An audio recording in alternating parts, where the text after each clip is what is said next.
And I dove to cover, and then everything went quiet.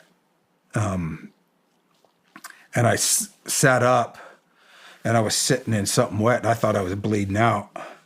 And then I realized it took me a couple seconds, or it was cold, so it was water. Because, they always have a water tank on top because that's how you get water pressure for your... Yeah. So I got to take care of myself. I pull out my tourniquet, and I'm starting to try to hold my arm up, and I try to put the tourniquet on, and I see Ty over there, so I forget about, I crawled over to him because I was more worried about him than me, and tried to find a pedal pulse. I find a pulse on him. I couldn't find a pulse. So I sat back up and went back to stern and trying to put my tourniquet on. And that's when I saw a shadow come up over the rooftop, which was Tig. And Dave, the State Department guy, he had gotten injured. From the first one, he took shrapnel in his head. And then the other 3 got him as well. His left arm was about off like mine was, and his left leg about 6 inches above the ankle was almost completely severed. Tig got up on top of the rooftop and got 2 tourniquets put on his arm and leg, saving his life. And then he came over to me. And I always joke to kind of ease the tension of this kind of talking about this. I always tell people this is where if you ever hear Tig tell the story, he's going to lie to you. And I'm like, because Tig says the reason he came over to me next is he heard some whining on that side of the building. And I'm like, I was over there. I didn't hear none. Okay, so if that happens, I didn't hear none. But Tig comes over and he walks up, and I'm sitting there. I'm holding my arm up, and I'm grabbing my tourniquet, trying to get it on before my arm falls down, because there was only a bit of skin here and a bit of skin here that was holding it on, and a couple tendons.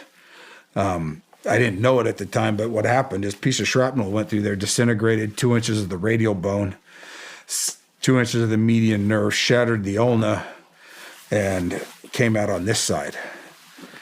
And so he comes over and he looks down at me, and he's like, "Hey, Oz, you might want to quit playing with that damn thing. You ain't making it any better."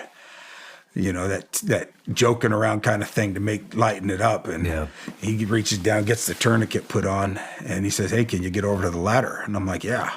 And I didn't know if I could. I just gonna, because I knew in my mind, if Ty and Glen are alive, Tig's going to be the one that can save them. And he's the only one up on the rooftop, so I've got to get over there. I'm not going to let him take me over there and them die from it. So I walk over to the ladder, and that's when one of the TF guys come up. I think it was the Marine. He comes up and he says, "Hey, can you get down the ladder?" And I made the stupid mistake of saying, "Yeah." And he says, "Okay." I'm like, "Help me get up on the ledge, though."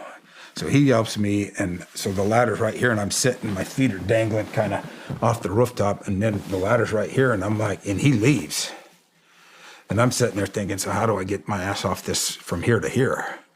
So the ladder came up pretty high, so I hooked this arm around that top rung of the ladder, and I figure I'll just slide off, and my body will turn, and I can land on the ladder.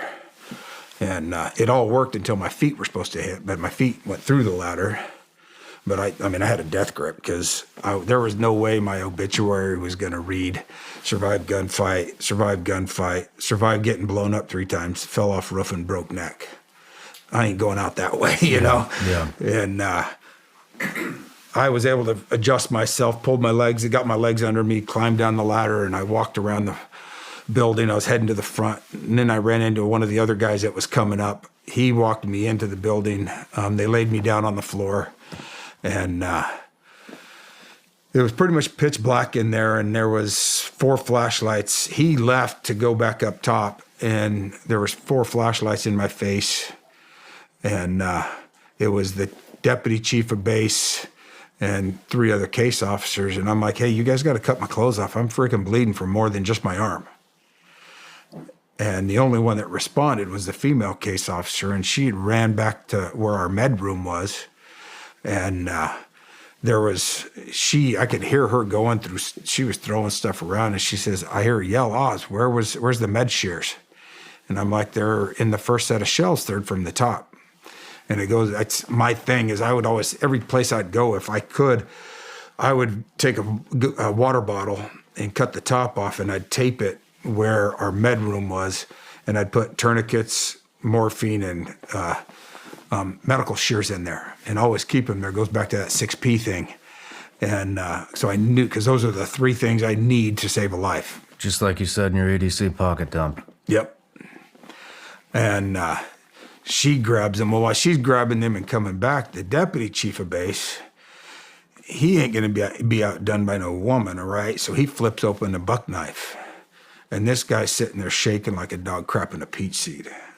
And he's like this. And I'm like, boss, put that freaking thing away, because I don't want to get stabbed. You're not going to, I'll bleed until she gets here. And she come over, they got all my clothes cut off, and that's where we found most of everything else. Most of them were gushing, so it wasn't too bad. This one is pretty bad. It was about 1 millimeter. I think they ended up finding a piece of shrapnel about 1 millimeter from my carotid. I got hit really high up on the inner thigh. That one was about 2 millimeters, 3 millimeters from my femoral. That's like that much. That much. Yeah.